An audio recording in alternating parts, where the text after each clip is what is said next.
Hi guys, welcome to the PEMS project. So I've just finished teaching a class, and during the class I had one of the students who was having problems with sleeping.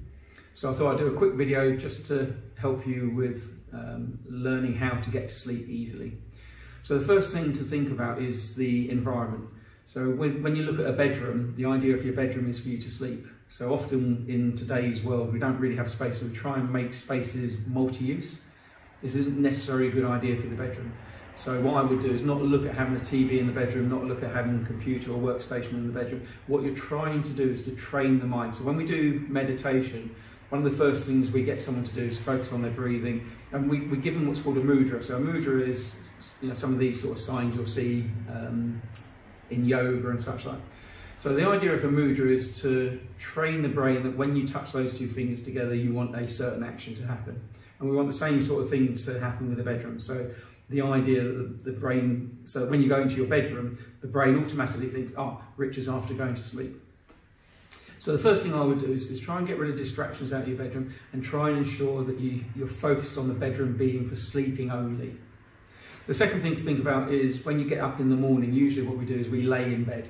So the alarm clock will go off and we'll kind of snooze in bed. So what you want to be doing is when the alarm clock goes off is to get out of bed and go out of the bedroom.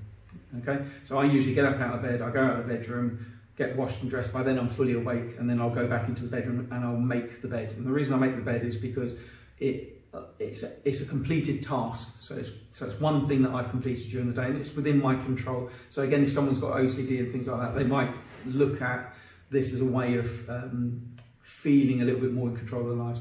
So first thing I would do, get up, go out of the bedroom, wash, dress, come back into the bedroom, make the bed. So as I say, it does two things. One is it's a completed task, so it gives you a positive buzz at the beginning of the day. Second thing it does is even if you have the shittiest day in the world, when you go back to bed, the bed's already made and it's ready for you to go to sleep in. So the second thing to have a think about is clearing your mind. So what happens with a lot of people is when they go to bed, they're thinking of things that are problems that they've had during the day, thinking of what they might need to do the following day. The problem with this is it's giving your mind lots of things to think about. So what you want to try and do is to let the mind dwell on things that will allow it to sleep. So what I would normally do is look at positive things that have happened during the day or during the week. So what positive things have happened, how's your life been enriched, and have those as good things. So normally what happens when you go to bed, whatever you're thinking about in the evening is probably what you're going to be thinking about in the morning.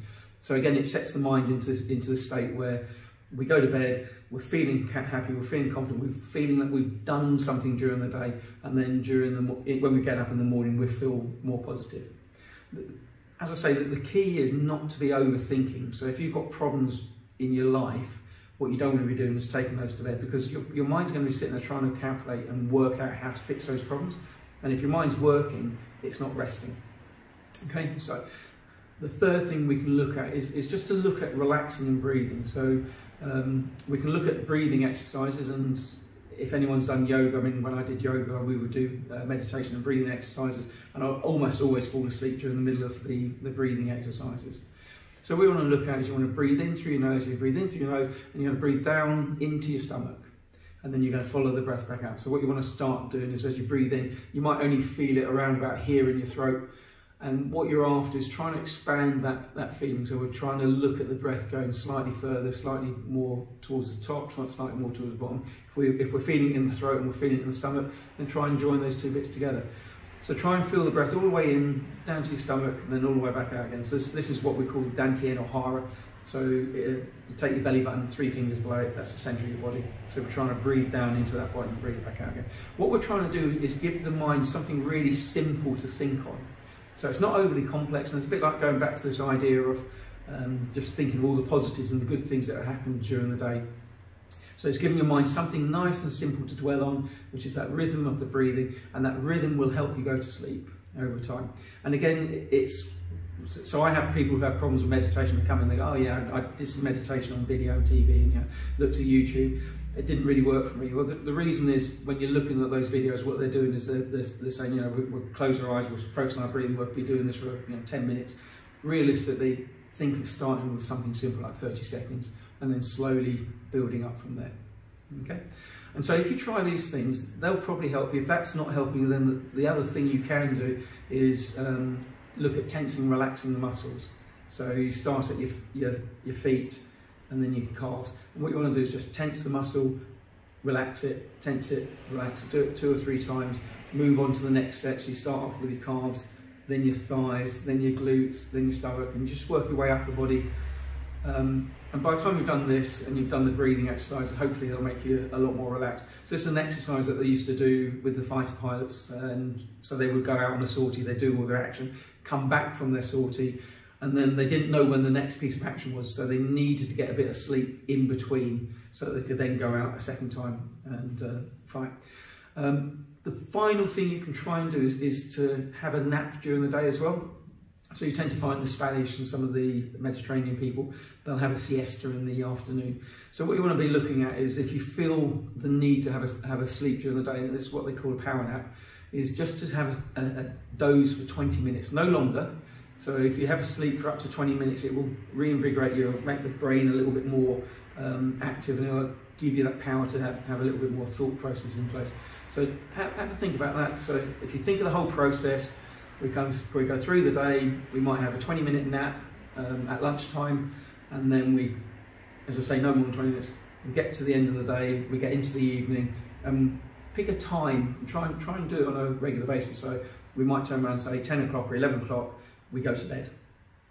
And when we go to bed, we haven't got any distractions, we don't have the computer on, we don't have the phone on, we don't look at TV. All we do is we go to bed and we just lay in whatever position we're after, focus a little bit on our breathing, and then think positive things, what have happened during the day, and let yourself fall off and drift off. Have a try at this, see if that works. If you're having problems with it, then feel free to comment in the comment box and we'll see if we can fix it. The key to this is to try and build a habit. Now it takes roughly 21 cycles to build that habit. So this might be something you have to do for a month or 2 months to get embedded in you. But eventually what will happen is you'll get to the point where you'll drop to sleep quite easily. The other thing to think about is sometimes the beds are too comfortable. And certainly if we have trouble getting up in the morning, if your bed is lovely and warm, it's too comfortable, you'll have problems trying to get out of bed. So the other thing to think about is maybe not have as comfortable a bed as you think. So if you look at the Japanese, they would have these low futons on the ground. So they're close to the ground, it's easy to roll out. They're not as comfortable as some of the other beds that we might have today. But the idea was the body would drop into them, they would go to sleep, and then when they get up, they would just get up. There wouldn't be any of this lingering in bed. So that's a key point. So I hope this helped you. Feel free to like and comment and share, and I will see you in the next video.